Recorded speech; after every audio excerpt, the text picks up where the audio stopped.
Thank you for watching this video.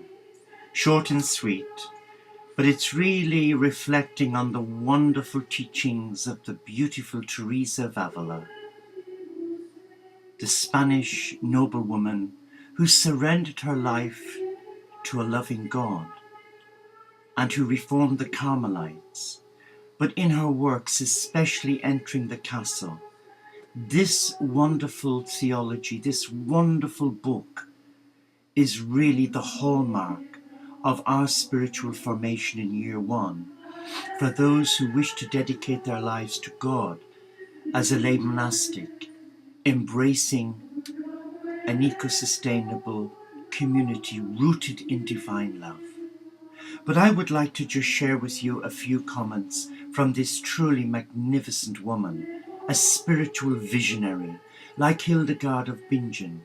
And here it said, "Let your castle become the sacred ground beneath your feet. Lift the power of your soul.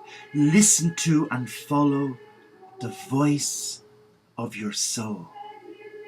You are not alone. No higher purpose in this life exists than to be called into a mystical relationship with the divine." And in that statement, there is no mention that unless you become a born-again Christian, a reformed Jew, a devout Muslim, that you cannot enter your interior castle with the divine. As a child of God, we are one. Yes, we are, with a loving God. The Abrahamic faith, Jew, Muslim, and Christian, share so much in common, and yet so much divides us. At times I've often thought, why did Abraham not listen to the voice of God when he spoke to his heart and said that your wife Sarah will conceive you a son, an heir, in her barren years? He didn't listen. He slept with Hagar, their servant girl, and she conceived him a son, Ishmael. And that is the link with Islam and Abraham. But of course Sarah, none too pleased that Abraham disobeyed God, she did conceive a son called Isaac. And that is the link with the Jewish community to Abraham. And yet, when you look back on the past several thousand years, you can see nothing, not joy, not peace, not forgiveness, not celebration, but enmity, hate. And today, we only have to look at the world news and we see that despite all the emissaries of peace who've gone to Jerusalem to speak with the with the Israelis and the Palestinians, there is so much woundedness. And it's not recent, it's genetic, it's within their DNA. They're born into it, they know no different, so it's perpetuated. And so too with the Christian Church, where various popes initiated the Crusades to convert Islam to Christianity. They hate, and yet it was done in the name of God. And what is so disappointing and challenging, in the love of God. So today we have to take a leap of faith. And it's my belief, and again, my belief, not yours, that when Jesus and Francis spoke to my heart back in April 2008, to reach out to all faiths, I thought, dear God, I haven't got the academic prowess for this.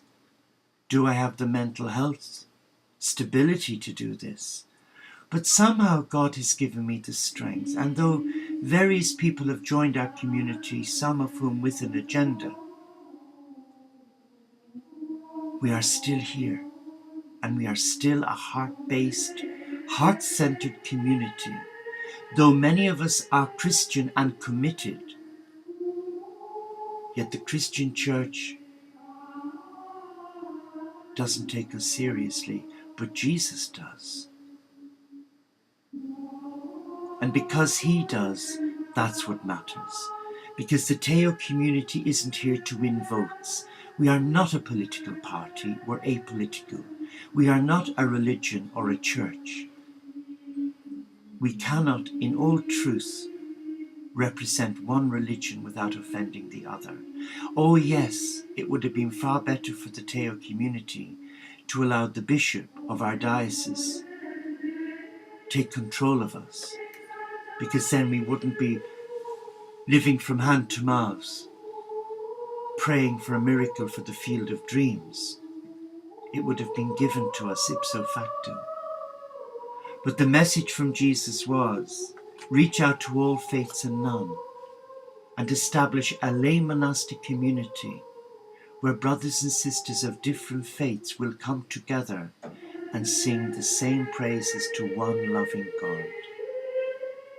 Like Taizé, but that's an ecumenical Christian brotherhood, a beautiful brotherhood.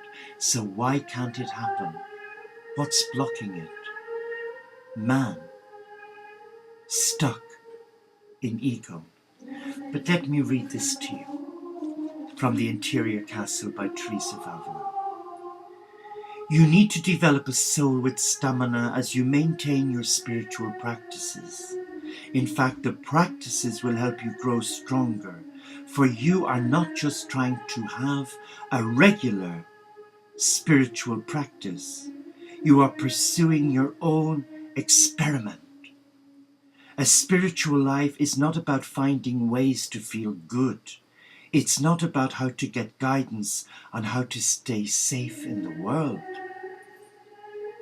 A spiritual life means that you excavate your false gods, your fears, your illusions that hold you prisoner in the world. You face these false powers and free yourself from them in order to know the true power of God. You face the fact that you cling to your husband, your friends, your children in order to have them meet your needs. You face that you are an addict and you push beyond your lies about yourself. Having faced these false gods and illusions, you release them.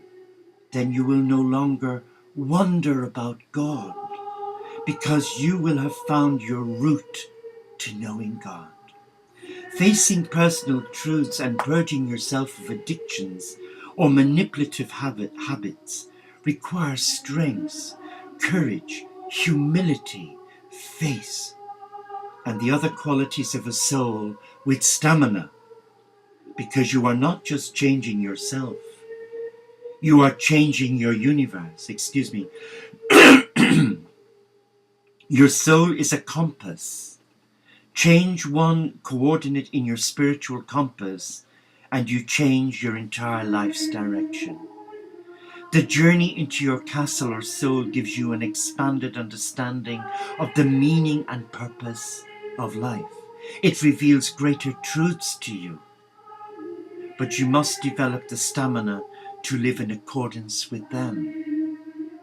Your mind alone is inadequate to the task, and your heart is too emotional. Your soul tells you everything is in the hands of a force greater than what you perceive in the present moment. Let go. Do not let the illusion of the moment seduce you into a misperception. Let it go. Other guidance is at work that you cannot see or hear. You are not alone. Let go. Surrender. Only a soul with stamina can truly believe those instructions and have the faith to follow them. The mind can repeat them like a mantra, but cannot truly force itself to believe. Build the stamina of your soul. It is necessary. You begin building this stamina by doing the work in each of the 7 mansions in its many rooms. Blessings, and thank you for watching.